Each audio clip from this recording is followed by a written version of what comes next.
मोहतरम नाजरीन, कोरलस उस्मान में एक गयूर कैरेक्टर दिखाया गया है जिसका नाम सामसा चावुश है। बहुत से लोगों का ये ख्याल है कि यह सिर्फ एक फ़र्ज़ी किरदार है। आज की इस वीडियो में हम आपको ये बताएंगे कि आया ये एक फ़र्ज़ी किरदार है या हकीकी किरदार है। सबसे पहले तो हमें ये मानना होगा कि यह सीरीज़ एक टीवी सीरियल है।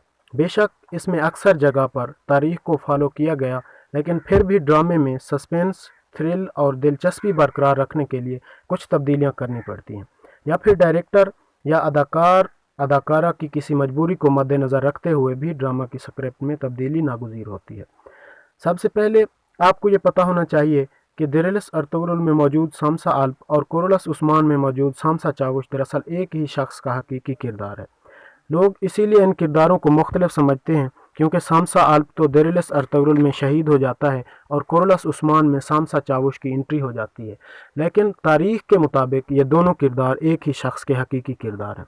अब यहाँ पे सवाल ये पैदा होता है कि अगर इसी किरदार को कोरलस उस्मान में दोबारा शामिल करना था तो इस किरदार को दिरेलिस अर्तुगरुल में पहले क्यों ख़त्म किया गया। नाज़रीन, इसकी वजह यह है कि दिरेलिस में सामसा आल्प का किरदार अदा करने वाले अदाकार को ज़ाती वजूहात की बिना पर यह सीरियल छोड़ना पड़ा, जिसकी वजह से मजबूरन डायरेक्टर को अर्तुगरुल में उसका किरदार ख़त्म करना पड़ा।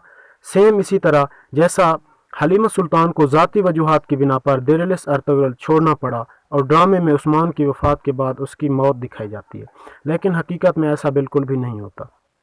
हलीमा सुल्तान अपने शोहर अर्तुगरुल गाजी की वफ़ात के बाद भी 1 साल तक ज़िंदा रहती हैं। चूँकि सल्तनत उस्मानिया के क़याम में सामसा चावुश का इंतहाई अहम किरदार है, इसीलिए सीरियल का प्रोड्यूसर इस किरदार को इग्नोर नहीं कर सकता और यूँ कोरलस उस्मान में सामसा का किरदार दोबारा शामिल किया गया है।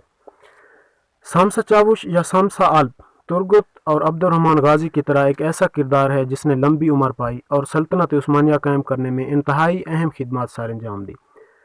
नाज़रीन, जब अर्तुगरुल गाजी ने सोगोत हिजरत की तो सामसा ने भी अपने कबीले के साथ सोगोत हिजरत कर ली और उन्होंने अर्तुगरुल गाजी के साथ बहुत सी जंगों में हिस्सा लिया। अर्तुगरुल गाजी की वफ़ात के बाद सामसा चावुश ने उस्मान गाजी के दौरे हुकूमत में भी सल्तनत उस्मानिया के लिए काम किया।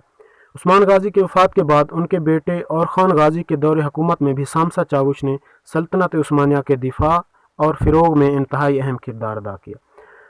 सामसा चावुश सल्तनत उस्मानिया की तारीख़ में वो पहला शख्स है जिसे चावुश का खिताब दिया गया, यानी सार्जेंट यानी जर्नेल। यह थी सामसा चावुश की मुख्तसर बायोग्राफ़ी। सामसा चावुश ने 1330 ईस्वी को वफ़ात पाई। उनका मज़ार तुर्की के इलाके मोदोर्नो में मौजूद है। कोरलस उस्मान में सामसा चावुश का किरदार इस्माइल हक्की ने अदा किया है। हम उम्मीद करते हैं कि आज की ये बायोग्राफ़ी आपको बहुत पसंद आई होगी। पसंद आने की सूरत में इसको लाइक करें, कमेंट करें, दोस्तों के साथ शेयर करें और हमारे चैनल को सब्सक्राइब करना बिल्कुल भी ना भूलें। अपना बहुत ख्याल रखिएगा। अल्लाह हाफ़िज़।